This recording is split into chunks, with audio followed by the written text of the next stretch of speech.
Josh, you mentioned Coach Fish being able to humble you pretty quickly.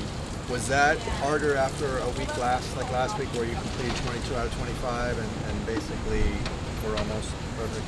Not really. I mean, you just kind of, like I said, post game, gotta just couple of fun stuff to be proud of. I mean, out in the field, we didn't complete 100% of every ball, so you're gonna obviously always be working towards that. You just kind of gotta keep a competitive mindset at all times. So after a game like that, we went back and looked at it. I know one of the passes was dropped. About what happened on the other two.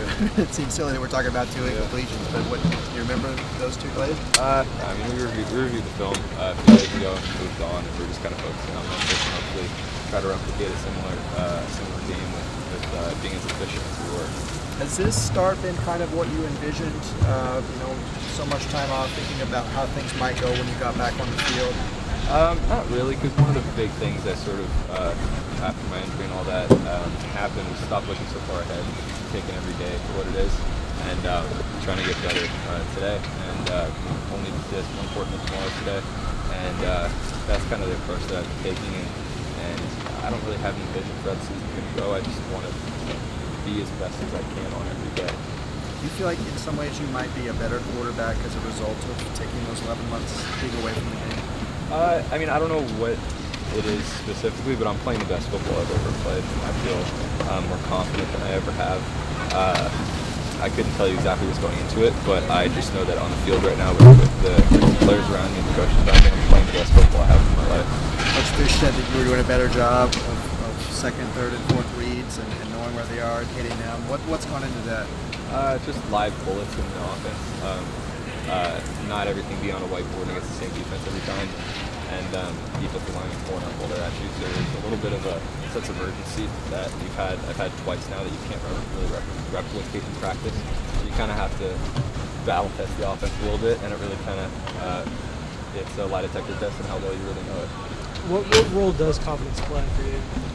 Big role. I mean, I think a quarterback has to be confident because, to be honest, a lot of the decisions you're making and a lot of the balls you're throwing are I'm not going to say blind, but sometimes you see a coverage, receiver's supposed to be in a certain spot at a certain time, and maybe you can't see behind your lineman or something. You just got to kind of trust that it's got to be there. You got to be able to feel you got to be able to feel the pocket without actually seeing it. You just kind of have to be confident in your abilities, and if you're second guessing what you do, then you're going to play slower. So when you're making audibles, you can't have a conversation with yourself in your head. You just have to know what you're going to go to, and you just have to do it. And that's where I think confidence plays in, where you can't second guess yourself. You just have to be supremely confident in what you're doing. And even if it's the right thing, even if it's the wrong thing, you have to make a mistake at 100%. How does having some early success here help with confidence moving forward? It's still early in the year. Great. I think there's a double-edged sword to everything. I mean, if you're not doing well, you obviously have a little bit more of a motivation to play better. And if you're playing really well, then you have a lot of momentum. But at the same time, you can't get complacent because I remember my freshman year we had a hot start going off. I think 5-0, kind of like theirs. And it was the college game day game, and we were rolling and kind of stubbed the toe from there. So we just have to stay humble and hungry. And as Coach Fish says, you got to eat crumbs and just try to get better every day. As I keep saying, there's not much more to it. In what ways can you improve personally going forward? I mean, nothing in particular, just everything. Just understand the concepts better because we have pretty unique game plans each week going in. So you got a lot to study, you got a lot to execute in the field, physically, mentally, nutrition, sleep. I mean, you kind of have to strive to get better and be better in every facet, not just the game, but as a person, because everything affects you in the field. Last question. How have your teammates helped you do this? I mean, the linemen, the receivers, the running backs, the tight ends. How have they kind of helped you through these first two games? Well, they know this season means a lot to me. It means a lot to everyone. I've just been through a little bit of an emotional roller coaster this last year and a half, and they know this season means a lot to me, and they know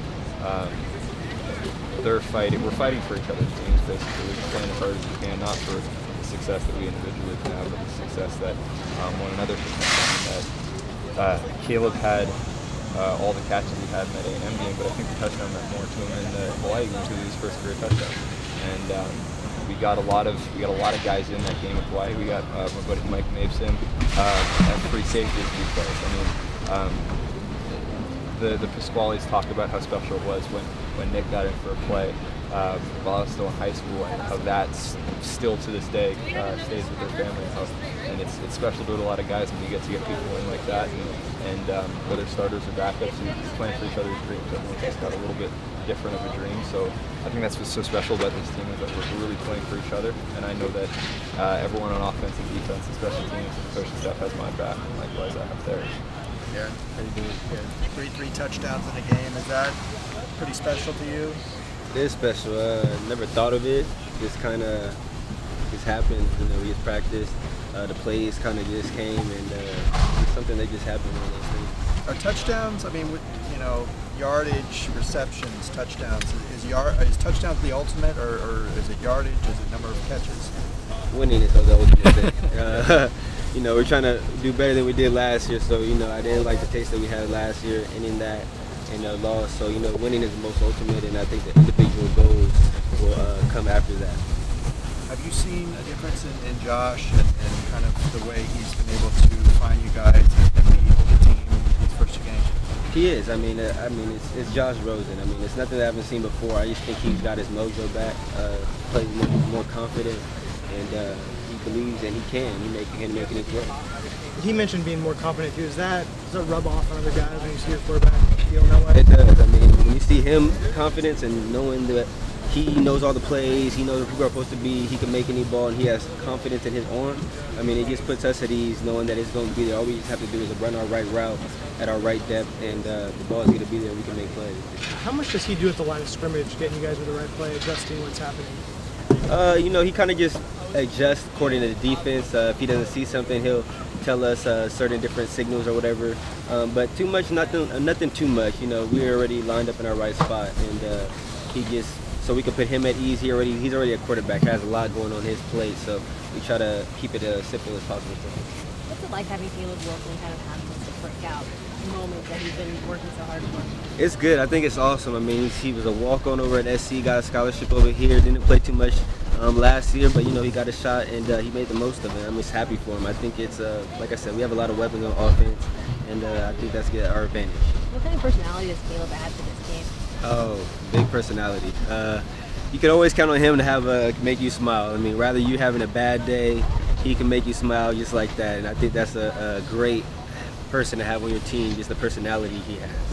How much fun has this 2-0 start been? I mean, you guys had a rough season last year. How much fun has this had, and how much does it make you want to keep going 1-0 every week, as you guys say? It's a lot of fun, you know what I'm saying? We got a new coaching staff. We got new facilities. It's just different. It's just, we put in a lot of work in the off season, and it's just good to see all our hard work. We go out there on the field and all of that come together and stuff like that. I mean, sometimes like we had 3-hour practices in camp. All that's just coming together and showing us why we did that. For example, like we had 3-hour practices, and then after those 3 hours, we had a 2-minute period. And that 2-minute period, I mean, helped us out to win the game at the Texas A&M game. So I mean, stuff like that we didn't think that we needed. We just have to trust the coaches, and everything will be fine.